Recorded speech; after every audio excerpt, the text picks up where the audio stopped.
I was working at a financial firm in New York City with a bunch of very smart people, and I had a brilliant boss I much admired. I went to my boss and told him I was going to start a company selling books on the internet. He took me on a long walk in Central Park, listened carefully to me, and finally said, "That sounds like a really good idea, but it would be an even better idea for someone who didn't already have a good job." You can have a job, or you can have a career, or you can have a calling. And if you can somehow figure out how to have a calling, you have hit the jackpot, because that's the big deal. I met Jeff Bezos 25 years ago, and he told me, "Dave, I want you to invest in my company." "What are you doing?" "I'm gonna start a bookstore in my garage." "Okay, and I'm gonna put it online. People buy online, and I'm gonna ship out of my garage. But if you invest in me, Dave, someday I'm gonna be the richest man in the world. I'll do over $100 billion. First of all, there is no such thing as $100 billion 25 years ago. Statistically, there's no such thing. Countries didn't have 100, our national debt wasn't $100 billion. And this dude's telling me at 26 years old that he's gonna be the richest man in the world because he has a garage and the internet? That was his truth. No, but he did not know it, and neither did I. But the difference between him and I is I was laughing, scoffing, and jesting at him, and he was already applauding himself, going, at the right way, at the perfect time, I'm gonna make as much as I can as quickly. And I'm sitting there going, there's no way this is gonna be a big business. Do something you're very passionate about, and don't try to chase what is kind of the hot passion of the day. Seen in that light, it really was a difficult choice, but ultimately, I decided I had to give it a shot. I didn't think I'd regret trying and failing, and I suspected I would always be haunted by a decision to not try at all. After much consideration, I took the less safe path to follow my passion, and I'm proud of that choice.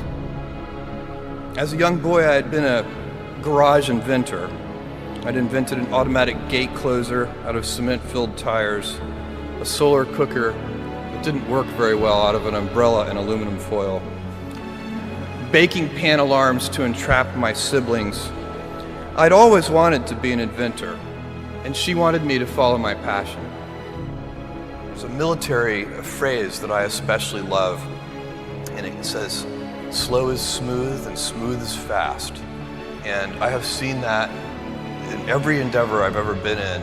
That's the kind of thing that really allows you to make progress. You know, you get certain gifts in life and you want to take advantage of those, but I guess my advice on adversity and success would be to be proud not of your gifts, but of your hard work and your choices.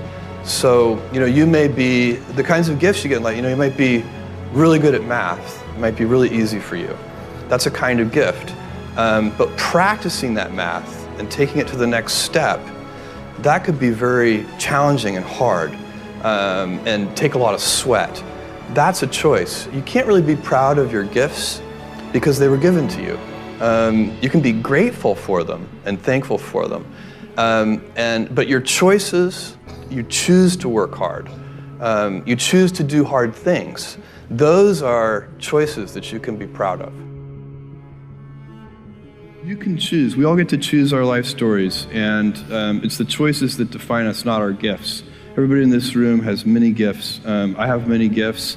You can never be proud of your gifts because they're gifts. They were given to you. You might be tall, or you might be really good at math, or you might be extremely beautiful or handsome, or there are many gifts, and you can only be proud really of your choices because those are the things that you are acting on. And one of the most important choices that each of us has, and you know this just as well as I do, is you can choose a life of ease and comfort, or you can choose a life of service and adventure. And when you're 80, which one of those things do you think you're going to be more proud of? You're going to be more proud of having chosen a life of service and adventure. There's never been a better time to be alive.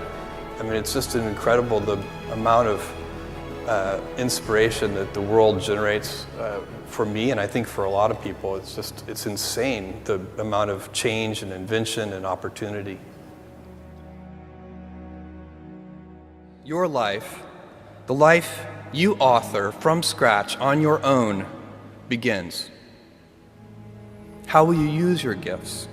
What choices will you make? Will inertia be your guide, or will you follow your passions? Will you follow dogma, or will you be original? Will you choose a life of ease or a life of service?